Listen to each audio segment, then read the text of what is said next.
Gemini 17. The head of health dissolved into the head of mentality.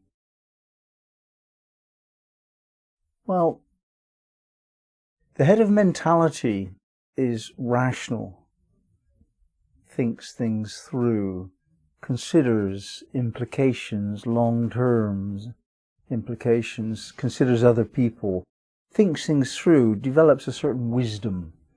And this is in contrast to the head which is concerned with health, the physical body mainly, and by extension, what's going on in the physical body.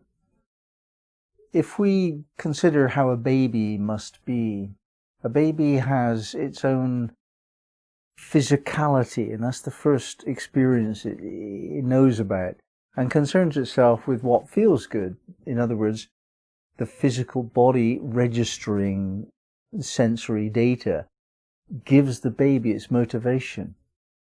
And we stay with this for quite some time. A youthful person is typically more concerned with sensual pleasures and sport and sexuality and these kind of things which intimately connect us with the physical body and therefore our health. And in the end, of course, the physical health of the body will determine whether or not we've lived our life properly. And so it's important to get that right at the beginning. It's not a wrong thing for a youth to concern itself with physicality. But we do change, we do mature. And that process of maturing from somebody concerned with the physical to somebody concerned with what can only be grasped with mentality. So philosophy and our principles for life and our vision and these things that require a clear mind, they're a mark of a mature person. A mature person is much more considerate about things that a youth just doesn't take into account. So Gemini 17 is studying this process. How do we move from the youthful disregard for long-term implications towards the more considered, slower, philosophical attitude of a mature mind? Now this process begins with registering the facts of the matter in our lives. We look around and we have a set of circumstances. Well, what are they? Are we able to keep the wolf from the door, or do we depend upon handouts from somebody who can actually stop giving us what we need in a moment?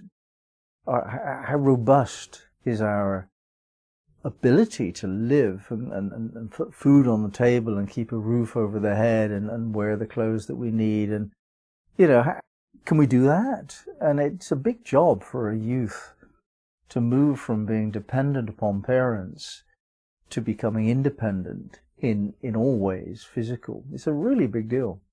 And we need to look around to see if we've done that. Are we actually independent of somebody else's goodwill?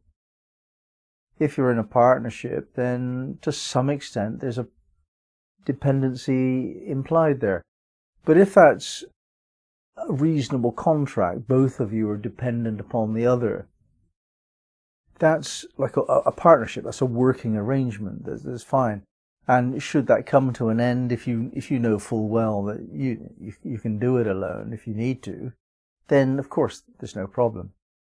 And yet that's something that we have to grow into and learn how to do.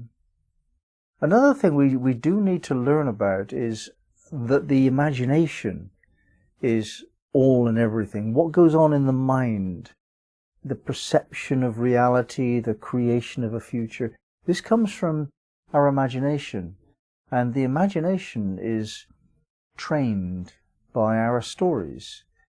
We make most of our opinions up from stories. In other words, rather than look at the facts of the matter and decide what's real or not, we create an image of what's real from things that we've been told. And we're not only talking about campfire stories of the hunter-gatherer period, where they would look at the flickering flames and get entranced by somebody's skill at rendering a tale. That's very, very similar indeed, the flickering lights and the stories about strange people doing strange things in strange ways in foreign countries that we get on television and movies. It's not so very different at all. And the aspect of storytelling that stimulates the mind to imagine what otherwise it would not know anything about is a very profound aspect of our maturing process. And on one level, that includes the news. The news does not record the facts of the matter. The television news is just another story, and it purports to tell the truth, but it's not. At the very best, it's a sliver of the truth factually recounted. Maybe. Usually not. There's usually a spin on it. Usually it's emotional persuasion that we get when we read the news or see the news on television. A lot more is going on around the world than we'll ever get to learn on the news. So anyway, we make all the versions of reality that we can in our imagination, and then we choose which of them to believe in, which of them to follow. And we come to the third understanding, is that we have to choose between essentially optimism and pessimism. And you'll notice those two types of people are all around. You'll find some people moan and they complain and they see life as really hard and as something that they can't deal with, and it's unfair. Especially it's unfair to them. Well, that's the path towards unhappiness. Whereas other people are chirpy and they smile and they look for the bright side and they're optimistic. Now that's the path to happiness. Not everyone works that out. So we need to work that out, that optimism is the path to happiness and self-pity and pessimism and so on is the path towards unhappiness. So you have to make a choice about which path you're on. Now, there's a lesson to learn, which is a bit of a hard knock lesson, is that life is a series of hard knocks. It's more beside that, yes, but it is hard. Life is suffering. There's work to do here. There's challenges to overcome, examinations to take. And it is by no means guaranteed that we're going to survive these challenges. In fact, in the end, it's guaranteed that we won't. Something will take us away. So how do we deal with the fact that life's really quite hard? And there again, the pessimists and the optimists have a different approach. The pessimist will be knocked down and stay down. And the optimist will say, well, no, I'm not beaten. And it's for us to find a determination, the strength of will. Will is a real mystery, but we do need to find will if we are to overcome some of the challenges that inevitably we're going to meet. Once we've understood that that's how it is, life ain't easy, and we get on with doing the best we can, then we're really on the shores of great maturity. This is an adult way of thinking. This is truly responsible, grown up, and that's what we must become in order to cope with what we have to cope with. Given that life is hard, the best thing that we can do to ameliorate that, to make that better, is to have a vision of what we want. So that in every moment of uncertainty and indecision and complexity and confusion and challenge, in every moment, we know what we're looking for. Because what we're looking for is the next step on our path to fulfill our vision.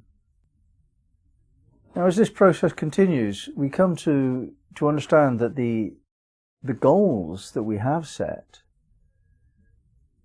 they don't go deep enough. They might go far enough, but they don't go deep enough.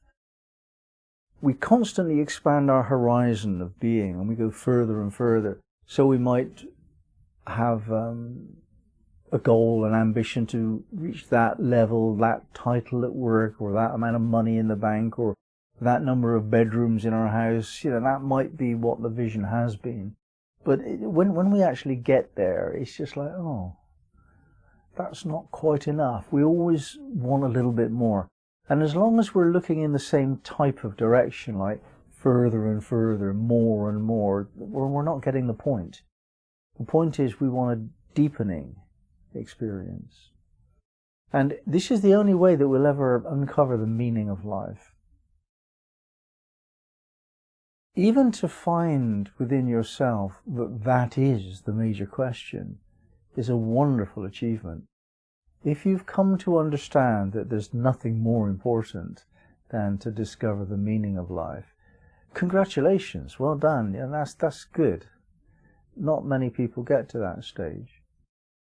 To go one step beyond that and actually understand what is the answer to the question is supreme. It's really wonderful. So let me ask you that question. What is the meaning of your life?